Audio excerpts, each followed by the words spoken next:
सरगुजा में मैनपाट महोत्सव के 3 दिवसीय कार्यक्रमों की शुरुआत शुक्रवार को प्रदेश के मुख्यमंत्री भूपेश बघेल की मौजूदगी में हुई। तमाम अव्यवस्थाओं के बीच आयोजित इस महोत्सव के मुख्य स्थल से चंद कदमों की दूरी पर भारी तामझाम के साथ अवैध बार का संचालन किया जा रहा है।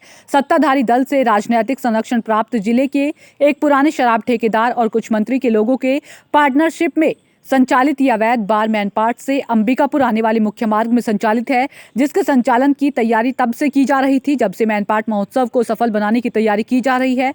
और तो और जिस स्थान में बार संचालित है वहां से जिले के कलेक्टर, एसपी और तमाम आला अधिकारी पिछले 10-12 दिनों में कई बार गुजरे हैं, लेकिन बार के लिए सड़क पर लगाए साइन बोर्ड और बैनर पोस्टर शायद इन अधिकारियों को नहीं दिखे। और शायद यही वजह है कि जिला प्रशासन के मुख्य कलेक्टर को भी इस अवैध बार की जानकारी नहीं है। हालांकि वो ये जरूर मानते हैं कि मैनपाट में किसी बार के संचालन की अनुमति नहीं दी गई है और अगर कोई बार संचालित है तो वो अवैध है।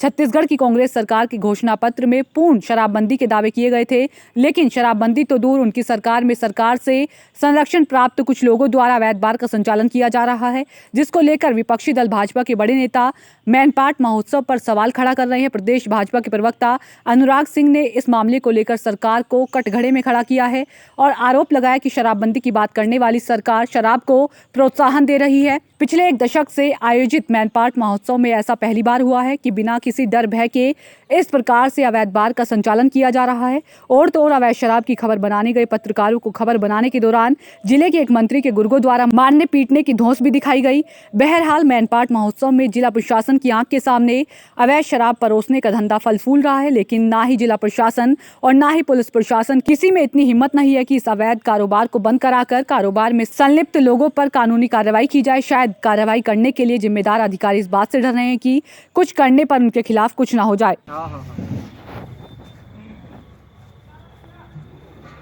कर रहे हो? वापसी कर रहे हो क्या? एकदम आ नहीं सका, गरीब लोग है ना। तो पैसा देने के बाद वापस कर रहे हो क्या? तो क्या करेंगे, हम लोग को पता नहीं चला, एक ही बार काट दिए तो कैसे करेंगे। अच्छा, कितने का नोट दिए थे? 500 का। कितना फिराया? 250। अच्छा, 250 वाला। चलो ना, वापस करो। वापस कर रहे हैं कि नहीं कर रहे? कर रहा हूँ सर। नहीं सकाएगा। दे दो यार, दे दो। पैसा वो ऑनर के पास आएंगे तो ले लेंगे। जी, क्या पकड़े हैं हाथ में? गोवा का पौवा। कहाँ से लिए हैं? कमलेश्वरपुर। कमलेश्वरपुर में कहाँ से? अनमोल रिसोर्ट के बगल में। क्या लगा है यहाँ पे? यहाँ वही बार चल रहा है, दारू। कौन चला रहा है, कुछ जानकारी है? नहीं जानकारी मेरे को। तो कितना में लेते हैं दारू भट्टी से? यहाँ से 100 रुपये में। दारू भट्टी 100 में लेते हैं। और यहाँ कितने में दे रहा है? 250। अच्छा, पानी तो और पानी वगैरह का भी कुछ रेंट वगैरह ले रहा है? कुछ नहीं। बैठने का कुछ नहीं, बैठने का व्यवस्था है। तो किसके साइड से सेटअप उटअप तैयार किए, कोई जानकारी है? कोई जानकारी नहीं। आप लोग यहाँ के स्थानीय है ना? स्थानीय है सर, लेकिन मेरे को कोई जानकारी नहीं। अच्छा, अभी पिए नहीं है इसमें? नहीं। तो मैंने लिखा था, देखा पीछे क्या है? सेल इन 1 मिनट, इसमें क्या लिखा है? एमपी का है कि सीजी का दिख रहा है? शासकीय दारू है। कितना का दिया दारू? 250। 50 रुपये में एक पौआ। कौन सा दे रहा है? क्या बोला? गोवा का पौआ 250 रुपये में एक ठो। कहाँ पर दे रहा है? यही कमलेश्वरपुर में। कमलेश्वरपुर। हाँ, अनमोल रिसोर्ट के बगल में। हाँ, क्या चीज़ के लिए खोला है यहाँ पर? क्या खुला है? वही ना, दारू दे रहे हैं। दारू पिला। बार क्या खुला है? दारू पिला रहे हैं, बार खुला है। बार खुला है। हाँ। तो आप लोग पिए अभी? नहीं पिए, लिए हैं। कितना रुपए का? 250 रुपये का एक ठो, और वो भी पौआ गोवा तो का। पीने का बैठने का व्यवस्था है यहाँ? यहाँ है, वो तो ठीक है, सब व्यवस्था है। हाँ। अच्छा व्यवस्था है। पानी का पंप हाँ। कितना का है? एक 20 का। फ्री में और चिकन वगैरह सब मिलता है? सब मिलता है। पैसा में। साथ यादव।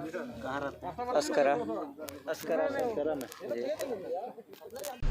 देखिए, छत्तीसगढ़ में कांग्रेस की सरकार शराब बंद करने के बजाय शराब को प्रोत्साहित करने का काम कर रही है। हम पहले दिन से बोल रहे हैं। और मैनपाट महोत्सव में अवैध रूप से शराब दुकानों का संचालन इसका प्रत्यक्ष उदाहरण है, जहां पर प्रशासन के सारे आला अधिकारी, सारे वरिष्ठ मंत्री, मुख्यमंत्री और कांग्रेस के अध्यक्ष और स्थानीय मंत्री, सारे लोग जब वहां पर हैं तो उनके सामने इस प्रकार का अवैध कारोबार शराब का चल रहा हो तो इससे बड़ा प्रोत्साहन का उदाहरण और कोई नहीं मिल सकता है।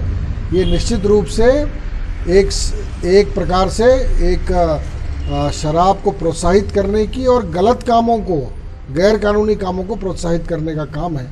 और निश्चित रूप से ये इससे एक तो कोविड को लेकर भी प्रश्न उठाए जा रहे थे वहाँ पर, और साथ में अब शराब की जो दुकानें वहाँ पर अवैध रूप से संचालित हैं, उसके कारण भी अब विषय है, उस विवादित स्थिति मैन पाट महोत्सव की हुई है। और मुझे लगता है कि पुलिस के लोग और प्रशासन के लोग यदि मौन धारण किए हैं तो उनको भी अपने कानूनी जवाबदारियों के ऊपर गौर करना चाहिए और मेरे ख्याल से उनको अपने कानूनी दायित्वों का निर्वहन करना चाहिए।